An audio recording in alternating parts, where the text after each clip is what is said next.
কবি রবীন্দ্রনাথ ঠাকুর সুর দিয়ে গিয়েছিলেন, তাকে প্রত্যেকটি বিদ্যালয়ে, প্রত্যেকটি সরকারি অফিসে আজকে গাওয়া উচিত ছিল।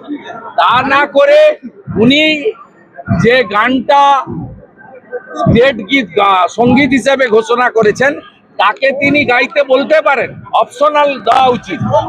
এ কোনটা অ্যাকসেপ্ট করবে, এটা অপশনাল থাকা উচিত। কিন্তু যেভাবে ম্যান্ডেটারি করেছেন, মিসইউজ করেছেন এবং বেছে নিয়েছেন এমন একটা দিনকে, যেদিন ঋষি বঙ্কিমচন্দ্র 1875 সালে আজকের দিনে এই গানটা, এই কবিতাটা রচনা করেছিলেন আনন্দমঠে।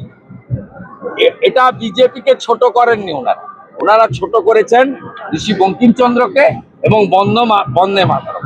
বন্দে মাতরম আমাদের আত্মার সঙ্গীত, আমাদের এক সুরে বাঁধার সঙ্গীত। এবারেও অপারেশন সিঁদুরে আমাদের জওয়ানরা বন্দে মাতরম, ভারত মাতাকে জয় বলে পাকিস্তানকে দুর্মুষ করেছে। এমন একটা দিনে উনি সার্কুলার দিয়েছেন যাতে ঋষি বঙ্কিমচন্দ্র এবং বন্দে মাতরমকে উনি কার্যত ঘুরিয়ে অপমান করেছেন। আজকের দিনে উনার এই সার্কুলার দেওয়া উচিত হয়নি। আজকের দিনে সার্কুলারই দেওয়া উচিত ছিল যে ঋষি বঙ্কিমচন্দ্রের আনন্দ মঠের যে কোথাও 50, কোথাও 1000 সংখ্যা, কোথাও ছাড়া হয়নি।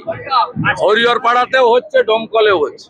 কোথাও 50 জন আছে, কোথাও 1000 জন। তৃণমূলের কথা বলছি আমি তৃণমূলের কথা বলছি। তৃণমূল শিওরতে কোনো জায়গায় আজকে জামাতিরা পালন করবে কেন? ভারতীয়রা পালন করছে।